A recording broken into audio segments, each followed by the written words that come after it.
E a vida não está nada fácil para o Lula, menos ainda para o povo brasileiro, que por sentir o peso imposto por essa realidade tão cruel, está fazendo com que a popularidade de Lula desabe. Aliás, a tendência continua de queda. Não para de cair, mas se a gente vê os gráficos, a tendência continua de queda. O Datafolha soltou uma pesquisa nessa semana mostrando que a reprovação de Lula vai a 33% da população. E eu sempre tendo a achar que muitos desses institutos de pesquisas, para mim, têm viés esquerdista. Então, se eles estão trazendo esses números, eu tenho a impressão, posso estar errado, mas eu desconfio que esses números sejam muito piores. Mas, enfim, o fato é, está difícil esconder a realidade ou mesmo maquiar a realidade. O Lula acha que é tudo uma questão de publicidade e já está despejando mais múltiplos bilhões nessa sua campanha de melhorar a comunicação do governo, como se a questão fosse puramente de comunicação. O brasileiro está cada vez comprando menos com o mesmo valor nos supermercados. A inflação dos alimentos tem sido implacável contra os cidadãos. O Lula não para de falar besteiras. O Lula não para de tornar o Brasil um país pária internacionalmente. Em todos os conflitos, o Brasil tem assumido posições erradas. O governo Lula vive flertando com valores cristãos. Aliás, o brasileiro é majoritariamente um povo cristão. Então, assim, são múltiplos fatores. Quem dera para o Brasil se fosse apenas uma questão de comunicação. Na verdade, faltam dados positivos. Então vamos agora repercutir esta pesquisa do Datafolha. Em relação à pesquisa anterior, feita no começo de dezembro, para avaliar o conjunto do primeiro ano de Lula 3, as oscilações mostram um cenário negativo para o presidente. A aprovação presidencial oscila negativamente 3 pontos, o mesmo valor com viés de alta da reprovação, ambas dentro da margem de erro da pesquisa. Em ambos os levantamentos, ele marcou 30% de avaliação regular. Então aqui tem um gráfico, né, vindo aqui desde 2023 até agora, onde o ótimo e bom é essa linha em azul, tá? Então começou em 38, caiu, voltou e voltou a cair. Tá? Então uma tendência aí parece que é de estabiliza, cai, estabiliza, cai, estabiliza, cai. Essa segunda linha aqui, a meio alaranjada, é regular. Então, regular começou com 30, subiu, voltou a 30, ficou estável e continuou em 30%. Então, para mim, na minha leitura, a tendência é toda essa gente que está no regular, a sua maioria tombar para achar o governo ruim ou péssimo. Por enquanto, podem ser aqueles que fizeram L que ainda estão assim, putz, vamos dar mais uma chance, vamos esperar mais um pouco. Só que eu acho que daqui a pouco acaba a paciência dessa galera e eles vão tombar pro ruim ou péssimo. E aqui a linha vermelha, que são aí o ruim e péssimo, né? Começou com 29, aí chegou até cair para 27, mas aí só subiu. Aí foi para 31, deu uma estabilizada e aí subiu para 33. Então, para mim, uma tendência nítida de que vai continuar subindo. Pode ser que estabilize num determinado mês, mas aí dá uma subidinha de novo. Tá? Então, realmente, os números tendem a piorar em relação à percepção do povo. O clima já havia sido captado em outros levantamentos e pela equipe do presidente, o que fez Lula convocar uma reunião ministerial para pedir empenho dos ministros. Aliás, foi a primeira reunião ministerial, aconteceu em março, galera. Aconteceu apenas em março e porque a coisa tá feia pro lado do governo. Aliás, que presidente trabalhador, né? Ter a primeira reunião do ano em março é o fim da picada. O resultado mais imediato foi uma polêmica com o ministro Ricardo Lewandowski, sendo criticado por anunciar a homologação judicial do acordo de delação premiado do acusado de tirar a vida de Marielle Franco e o seu motorista, insinuando a possível solução do caso. Eu até vi um jurista do UOL falando, o Walter Mairovich, que inclusive foi juiz do TJSP aqui de São Paulo, falando o seguinte: isso aí do Lewandowski foi, assim, não tem nada de relevante.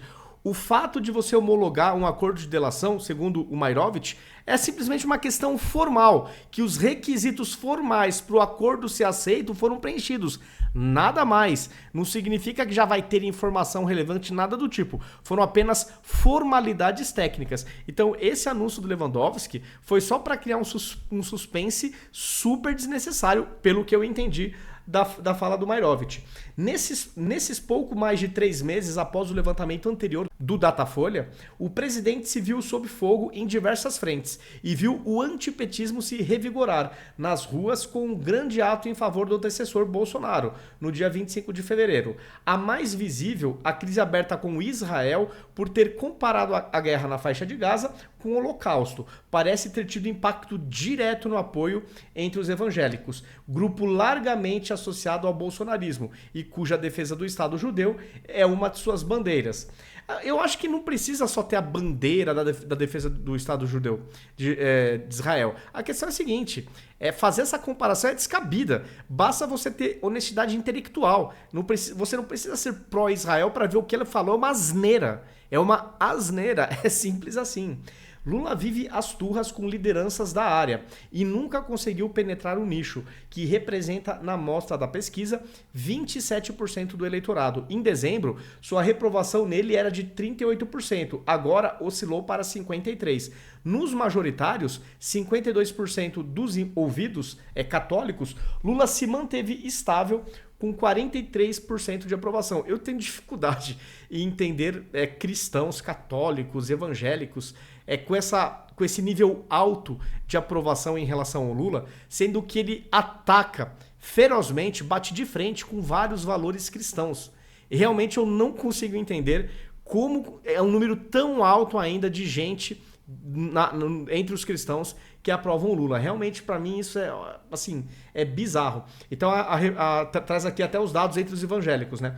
43% avaliam o governo Lula como ruim ou péssimo, enquanto 25% consideram ótimo ou bom. Mas, em março de 23, quem avaliavam como ruim ou péssimo, 35% apenas. E agora foi para 43%. Os que acham regular, né, não fede nem cheira, estava em 34%, hoje está em 30%. E ótimo ou bom caiu de 28 para 25. Mas ainda assim, eu acho que o ruim e péssimo está baixo entre evangélicos. Deveria ser muito maior. Na minha humilde visão, tinha que ser muito maior. E agora, entre os católicos. Entre os católicos, o ótimo e bom estava em 45, março do ano passado, e agora está em 43. Oscilou dentro da margem de erro, o que para mim é espantoso. Regular, né? Não fede nem cheira. Começou em 27 e agora está em 28. E ruim ou péssimo, começou em 25 e agora está em 29. Então, assim, para mim, inexplicavelmente, o Lula ainda tem uma visão positiva para uma parte importante de católicos e evangélicos. Isso, para mim, realmente, olha, não entra muito na minha cabeça, sinceramente. O presidente escolheu uma série de reveses congressuais no período, como na formação das comissões das casas, e viu-se enrolado em uma crise mais intangível para o público, na questão dos dividendos da Petrobras. Mas aqui a percepção popular está dividida. 44% acham que o petista tem mais vitórias do que derrotas, enquanto 42% veem o oposto. Ou seja, está empatado tecnicamente, né, considerando aí a margem de erro. Já 6% não veem nenhuma das situações e 3% um empate. 44% acreditam que o governo Lula está tendo mais vitórias do que derrotas, né? Então aqui traz aqui o consolidado do que eu acabei de falar. Sobra então uma análise algo especulativa de extratos. Os dois saltos mais relevantes em termos populacionais de rejeição a Lula ocorreram no espectro que vai da classe C a B, ou seja, a classe média, que se convenciona chamar classe média, algo elástico no país, pois fala de pessoas com renda mensal de R$ 2.820, R$ 1.000, né? Até outras com ganho de um pouco mais de 14 mil. Então, realmente é uma faixa gigantesca. No segmento que ganha de 2 a 5 salários mínimos, né, que vai de 2.800 a 7 mil, que compreende 19% do eleitorado, a avaliação negativa de Lula foi de 35 para 39. Tá? Então, a gente está falando aqui de um povo que não é assim, não dá para falar que é rico, longe disso, ganha até 7 mil. Então a rejeição está em 39%. Já na faixa seguinte, que vai de 7 mil a 14 mil reais, a rejeição foi de 38% para 48%. Então a vida realmente não está fácil para o Lula. Como a economia tem se mostrado estável, com números que chegam bons à ponta da população, como inflação e desemprego, vamos lá. É possível inferir nesse movimento alguma influência da agenda de valores. Fastio com o sistema político alimentando polarização e uma certa desassistência do Estado. Na ponta inferior, são pessoas que têm dificuldades para sobreviver, mas não a ponto de precisar de auxílios. E na superior, que não alcançam um nível de independência financeira que lhes dê acesso total ao que as faixas acima consomem. Além disso, a insegurança pública, que aliás é sempre um ofensor em governos de esquerda, como eles têm aquele perfil bandidólatra, aquele discurso ameno em relação a quem comete crimes, é óbvio que para mim isso explica o porquê estados brasileiros governados pela esquerda têm os piores indicadores, porque passa a mão na cabecinha dessa gente. Então muitos se sentem autorizados. Porque também tem o papel daquela imprensa mais radical à esquerda que também passa pano, né? Vítimas da sociedade. Se é um policial que em combate tira a vida de um criminoso, é um escândalo. Se é o criminoso que tira a vida de um policial, é apenas uma matéria lateralizada, uma reportagem sem muita repercussão. Obviamente, tudo isso viés de esquerda. Esse tipo de matéria também na imprensa. E o presidente mantém viva a aposta na polarização, engolfado quase que diariamente com os desenvolvimentos das apurações da trama golpista de Bolsonaro. Com efeito, a insatisfação mais geral pode ser lida nos 58% dos ouvidos seguem considerando que Lula faz menos do que poderia ter feito no seu governo, índice semelhante ao de dezembro. Apenas 15% acham que ele fez mais e 24% o esperado, ou seja, nesse ponto de vista, pessimamente avaliado. No geral, 56% acham que sua vida está igual sob Lula 3, ante 25% que a vem melhor e 20% pior. 58% dizem que presidente Lula fez menos pelo Brasil do que esperavam. Então aqui tem as linhas, né? Essa primeira linha aqui, avermelhada, são aqueles que acham que ele fez pelo país menos do que esperava. Então, em março de 2023 estava em 51 e agora está em 58. Piorou bem. Esse azulzinho é aquelas pessoas que entendem que ele fez pelo país o que esperava que ele fizesse. Então, em março do ano passado estava em 18 e agora está em 20. Não, deixa eu ver se peguei certo. Estava em 25 e agora está em 24. A outra linha de baixo, acham que ele fez pelo país mais do que esperava. Então, em março do ano passado estava em 18 e agora está em 15. Na outra linha, aí os que não sabem, outras respostas, enfim, aí já está uma coisa quase que, né, lá no zero. 46% acreditam que daqui para frente Lula fará um governo ótimo ou bom. É que o brasileiro sempre é um povo otimista, esperançoso, aposta numa melhora. Mas aqui, pessoal, eu acho que só o tempo para enterrar a esperança dessa gente. Do ponto de vista eleitoral, a boa notícia para Lula é a manutenção da aprovação acima da média nos grupos tradicionalmente associados ao petismo. Entre os 57% mais pobres, que ganham até 2.820, mas olha isso, ele tem 40% de bom ou ótimo, ou seja, não está nem perto da metade. Essa é o grupo que ele mais bomba, mais tem adeptos. Está em 40%. Não é nem maioria entre os mais pobres. Então, também não é uma coisa maravilhosa não para o governo. A aprovação salta a 47% dos menos instruídos. Nem sequer entre os menos instruídos o Lula tem maioria. Está quase lá no meio a meio, mas não está. Nem entre os menos instruídos, que são aquele povo que, infelizmente, é mais fácil você manobrar. A imprensa consegue influenciar, né? Então esse também é um detalhe importante. E eles equivalem a 31% da amostra.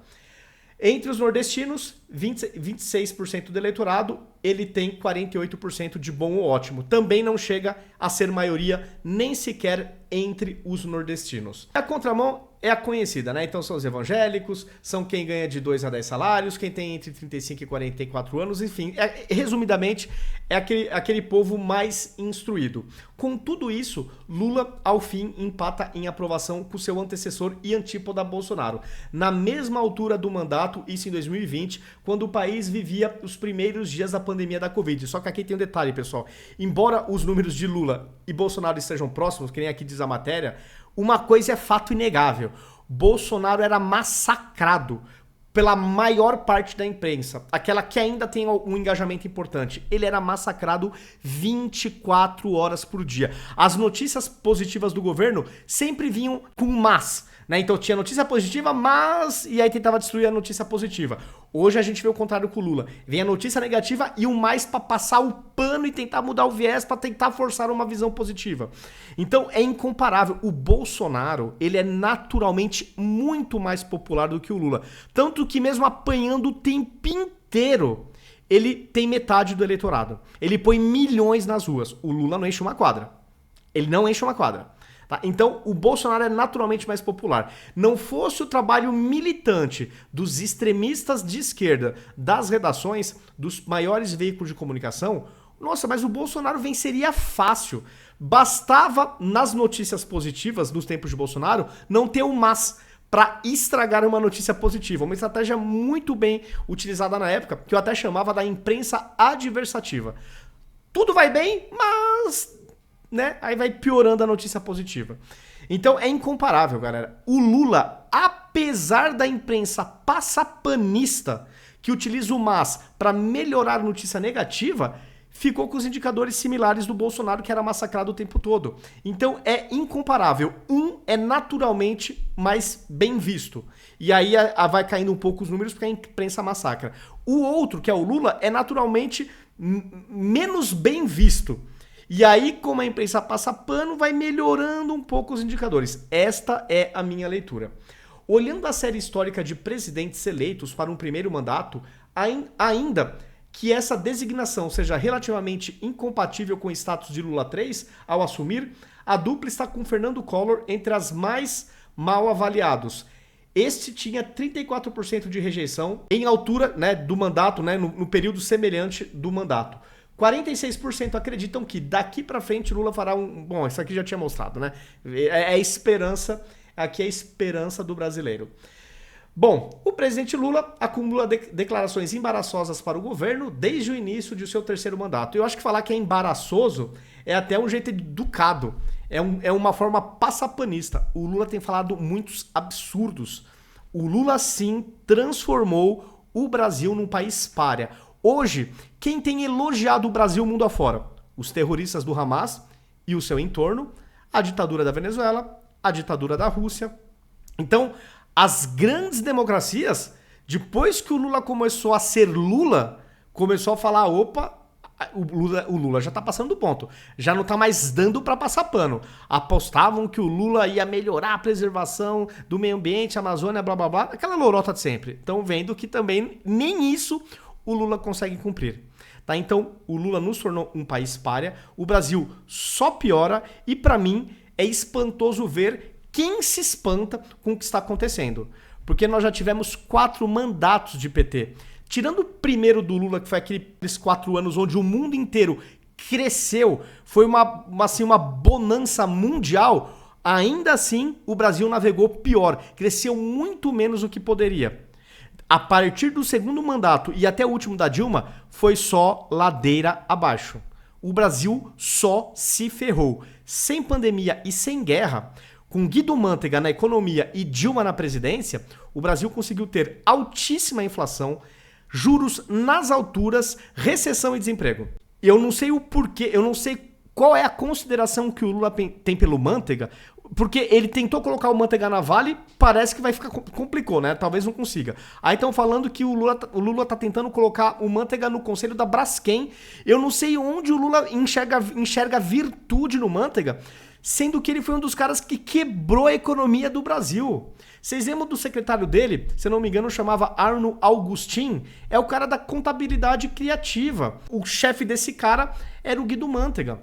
Onde o Lula enxerga tanto prestígio e tanto mérito no Guido Mantega. São coisas como essas que mostram, que aliás escancaram o porquê estamos vivendo essa realidade. É bizarro quem fez o L e esperava coisa diferente.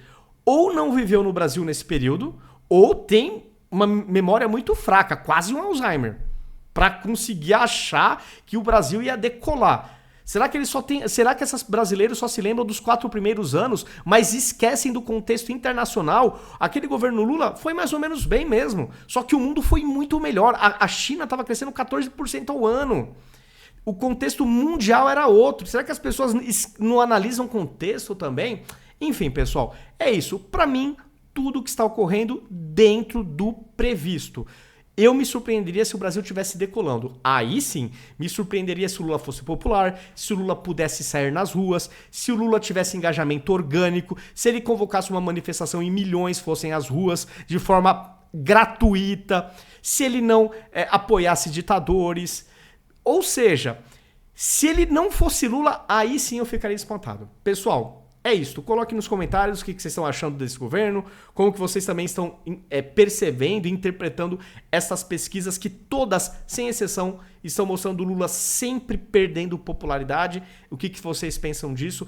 Se gostaram do vídeo, compartilhem nas suas redes sociais, compartilhem também nos seus grupos de WhatsApp para a gente sair da bolha. Verifiquem se vocês continuam inscritos nas minhas redes, verifiquem também se as notificações estão ativas em cada uma delas e até o próximo vídeo.